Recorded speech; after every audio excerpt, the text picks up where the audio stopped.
I want you now to shut off the right side of your brain and just feel this box for 5 seconds. Just feel this box. 5, 4, 3, 2, 1. Stop feeling, okay? Just stop feeling. Now shift to the other side of your brain. I want you for 5 seconds just not to feel, but to think about this box. Think. 5, 4, 3, 2, 1. Stop. Okay? Now probably when you did this 5 seconds of feeling, you felt something really beautiful. Like Ellen de Botton was talking about. It's true, it's white, it feels soft, has a beautiful form. You felt it, it came to you, it was hovering in the room. Now when you started thinking, maybe you felt that Ben Lewis was inside here. And that he deserved, like this box in the rooms of Tate Modern, a kind of trap. Because that's what happened. No, Ben. What I meant is, think about the fact that in this box was one pair of beautiful shoes, Louboutin.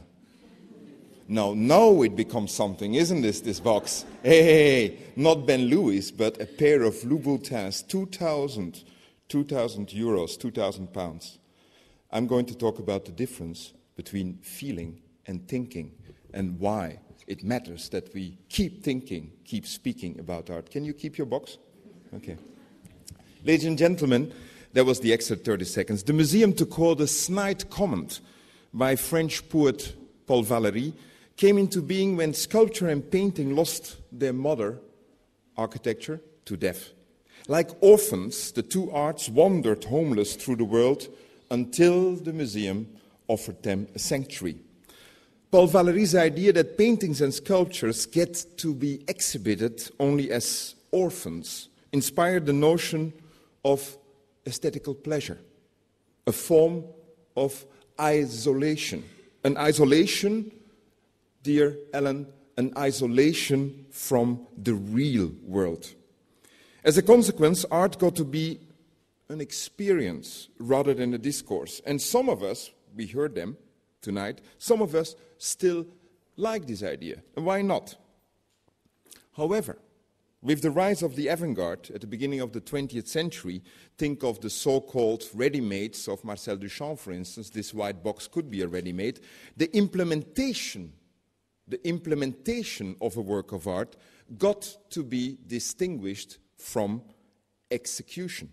Execution consists of making a work, implementation of making it work. And that's what we just did with the thinking feeling of the white shoebox. Implementation, however, cannot do without discourse, without, for instance, imagining that there is Louboutin in that box.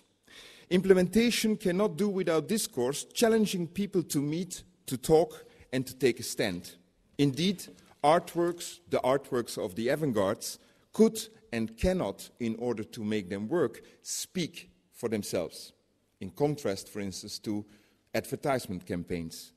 Those artworks succeed in challenging thinking in domains other than those to which they ostensibly belong. And indeed, such makes you think. Theory means originally a theater of thinking. Thinking about art equals indeed speaking about art, and in many different ways. But it's first and foremost to speak about conflict of interest.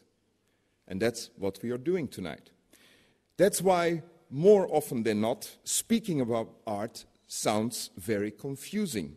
I found Ellen de Botton very confusing. I found Ben Lewis very confusing. I hope not to be so confusing. It's all part of the art discourse. Indeed, museums are places where all sorts of interests are in continual conflict and negotiation. Those of the very different artworks, styles, and aesthetic viewpoints, those of art versus society, those of monetary versus aesthetic values, and those of the subconscious versus the conscious, and those of feeling versus thinking. Learning to listen to these conflicting interests and sort them out is one of the joys of looking at art. The rise of the avant-garde reflected also a fundamental change in the relationship between art and society, a change that was set in motion as public, and in great numbers, gained access to our institutions of art. Viewed historically, the public presence and therefore the speaking about art are factors that have grown gradually and increased explosively. Yet, there are very new factors as well. The layman, and not only the layman, pays little or no attention to the differences between artworks and the visual culture that determines our social environment. Life has now become more similar to art than art, conversely, to art. And lately, the mass media have been recognizing such, and they have become jealous of art and jealous of the art discourse. The mass media are fascinated and intrigued by the idea of casting light on the discourses of the art world and the museum. They are jealous of art speak. We now indeed witness in the mass media a situation how the entire museum system is hailed as a genius, not just the art and the artist. It's a place, the museum, where magic decisions are made about what constitutes art and what does not. But more importantly so, the museum has become a place where all sorts of questions are being asked, and these questions trigger all sorts of comments. And most questions are beyond art per se, about multiculturalism, about free labor, about ecology, about sustainability, and of course also about the big society, with the museum expected to mediate the debate. When people talk today about museums, they mean that museums are expected to practice collective bargaining over civic priorities. So museums are not just theaters of thinking, but theaters of conscience as well. Museums have become platforms for a secular culture, storehouses of collective values and diverse histories as well as stories. Places where increasingly we want to spend our free time and trash out issues, big and small, our own and those of the neighbors. Indeed, the public expects us to speak not just about, but also around art.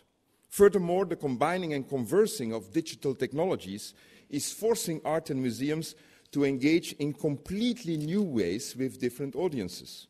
Museums have a long history of exercising control over their content, and so much of both the symbolical and financial value of artworks is purely based on the control of information through the art community. Well, that's completely over. Museums are going to be still reliable sources of information, and curators will continue to be authorities, but it's hard to control the terms and speed of information flows. The entrances on blogs, the messages via mailers, the tweets on Twitter, the notes on Facebook. If the museum wants to keep its public role today, it needs to be thought of as a structure of mediation. And that's why we can't stop speaking. That's why it matters that we speak.